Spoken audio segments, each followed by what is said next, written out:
Ndabasuje mwese amara umwami Yesu abane namwe. Twongeye guhura kugira ngo tubone igisho byinshi ryo ku isabato, aho dukomeje kuryoherwa n'igitabo cya Yosuwa kitwereka uburyo ubwoko bw'Imana bwatabawe maze bukambuka Yorodani bukagera mu gihugu cy'i Kanani amahoro, biduha ibyiringiro, biduha icyizere yuko natwe umunsi umwe tuzatabarwa tukavanwa muri ino si maze tukinjira iwacu tukabana na Yesu ubuziraherezo. Tugeze kuwa mbere w'isabato kuri ino tariki ya 12 Ukwakira umwaka wa 2025, kwambuka Yorodani. Mbere ko dukomeza mwege tubanze dusenge. Data twese uri mu ijuru, izina ryawe ryera ryubahwe.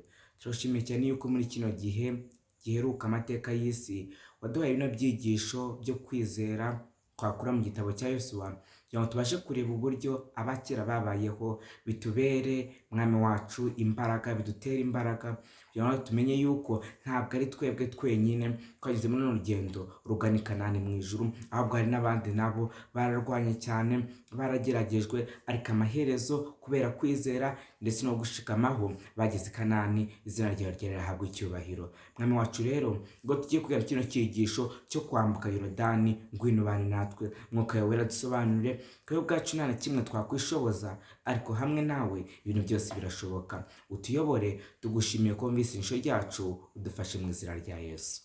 Kwambuka Yorodani mu gitabo cya Yosuwa igice cya 3 wera ku murongo wa 5 baratubwira iby'uburyo Abisirayeli Yesu ajya kuri Yorodani, Uwiteka amukomeza umutima. Bukeye Yesu azinduka kare mu gitondo, avana Shitimu n'Abisirayeli bose bagera kuri Yorodani, maze barara batambutse. Iminsi atishize abatware banyura mu ngano hagati, bategeka abantu bati, nimubona isanduku y'isezerano ry'Uwiteka Imana yanyu ihetswe n'Abalewi aribo batambyi, muzahereko muhagurukaho muri muyikurikire, ariko hagati yanyu nayo hazaba intera y'imikono 2,000, ntimuzayegere kugira ngo mumenye inzira mukure gucamo, kuko ari nta bundi mwigeze guca muri iyi nzira. Mu 5 maze Yesu abwira abantu ati, mwiyeze kuko ejo Uwiteka azakora ibitangaza muri mwe, izina ry'Imana rihabwe icyubahiro. Iyo ni isanduku y'isezerano Abisirayeli bagombaga gutwara kugira ngo babashe gutambuka maze bagere i Kanani. Mbese ngibi bisobanuye iki? Isanduku y'isezerano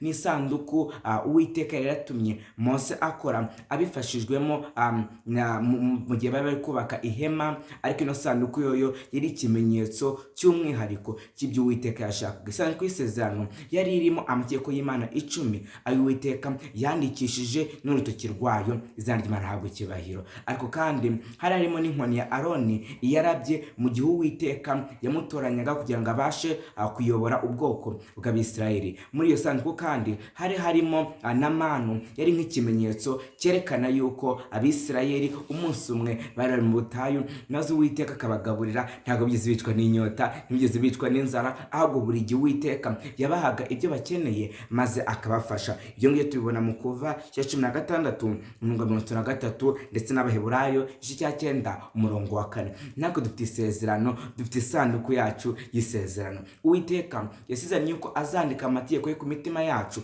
kandi agatuma tubasha gusobanukirwa n'inzira nziza y'Uwiteka. Isanduku y'isezerano ndetse no kwitegura kwambuka Yorodani byibukije Abisirayeli ko batagomba kwinjira muri Kanani uko bishakiye n'igihe bishakiye. Nibyo koko Uwiteka yarasezeranye yuko umunsi umwe bazambuka Yorodani maze bakagera i Kanani, ariko ntabwo bagombaga kuhagera mu buryo bwose bashatse. Ingabo z'Uwiteka zora ziri ku murongo, izina ry'Imana rihabwe icyubahiro. Natwe rero mu gihe turi abantu b'Uwiteka, ibyo dukora byose reka dukurikize ijambo ry'Imana. Niryo muyobozi wacu, niryo ryonyine ribasha gutuma dusobanukirwa n'icyo Uwiteka agudushakaho. Ijambo kwezwa nk'uko twasomye muri Yesu cya 3 umurongo wa 5, cyangwa kwegurirwa avuga uburyo bwo gutunganya, gukurwaho imyanda yose, ni kimwe n'uburyo abatambyi bakurikizaga mbere yuko batangiye umurimo wabo w'ubutambyi mu buturo bwera.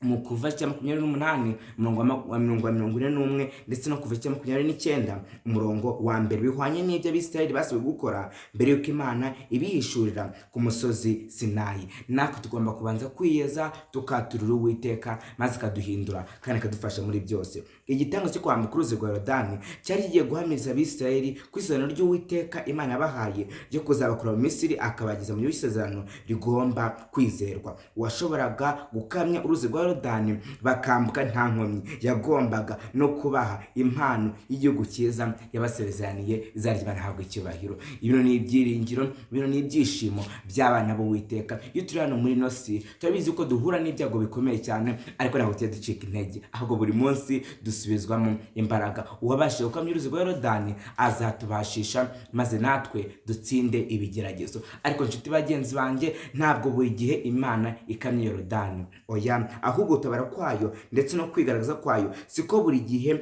biba ari ngombwa. Mbese twebwe ni mu buhe buryo ushobora gutekereza yuko ibitubaho byose uko bigenda kose Uwiteka ari kumwe natwe?